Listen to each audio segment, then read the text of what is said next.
Hi, have you ever wondered what to do with a broken blade? The easiest way is using sandpapers, from lower grit to higher grit. The roughest I have is 240 grit. Sanding with 1000 grit or higher is optional, but the finer you get, the longer you can keep the blade sharp. Start from the lowest grit. We need to secure the sandpaper to a flat and hard surface. You can also use weights or tape. To recreate the tape, we need to remove the corner created by the broken part.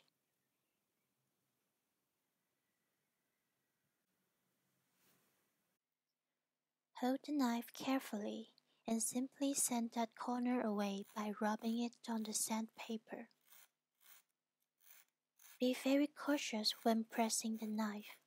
Don't put fingers on the sharp edge.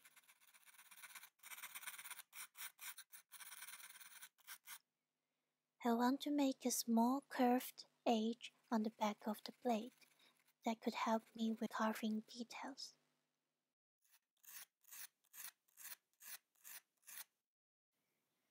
After we got the curve we want, now we need to create the bevels. Put some color on the edge will make it easier to see if we are sanding the right place. Hold the knife carefully. Place the edge on sandpaper at about 20 to 30 degree angle and sand both sides.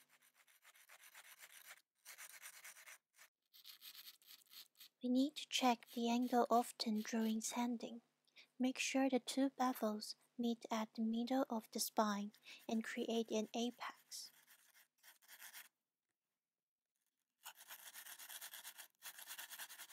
Be very careful when touching the sharp edge with fingers, or try cutting on paper to test it.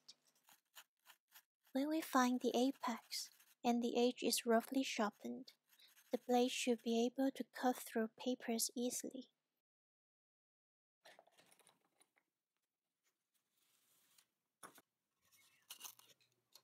Now let's change to a higher grit like 400. This will smoothen the bevels and make the blade sharper.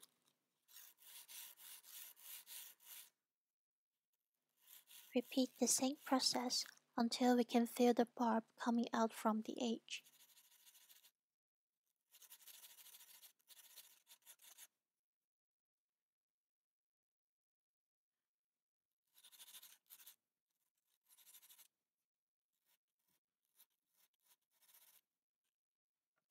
Then change to a higher grit again. I'm using wet sandpaper with water here, but you can also just use dried sandpaper. There's only very little difference. The wet sandpaper can create a smoother surface because we can use some liquid as a lubricant and sand more evenly. If you are looking for a beautiful mirror finish, using wet sandpaper with liquid and go even higher grit like 1000 and then 1500 or more will help you get that shiny result.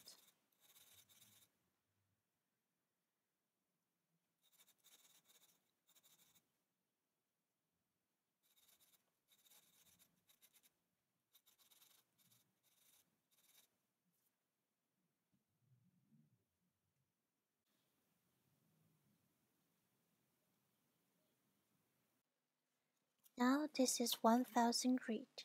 I'm going to polish the blade for a slightly shiny finish.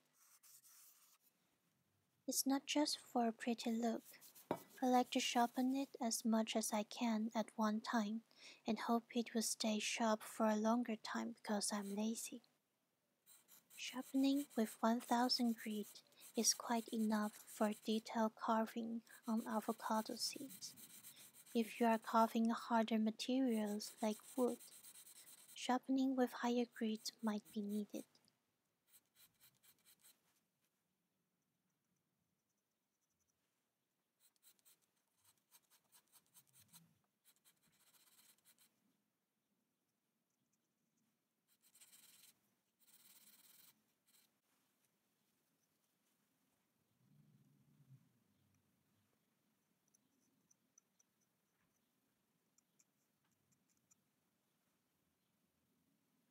Now it's done. This is how I will use it on carving avocado seeds.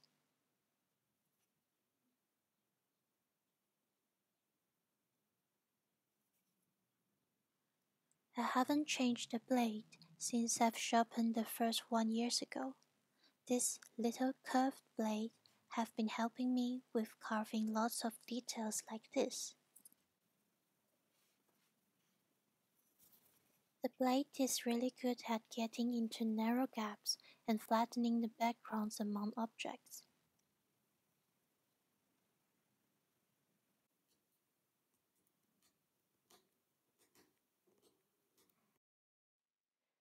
Now we've got the double blade craft knife. Hope you find it useful like I did. Thanks for watching. See you next time.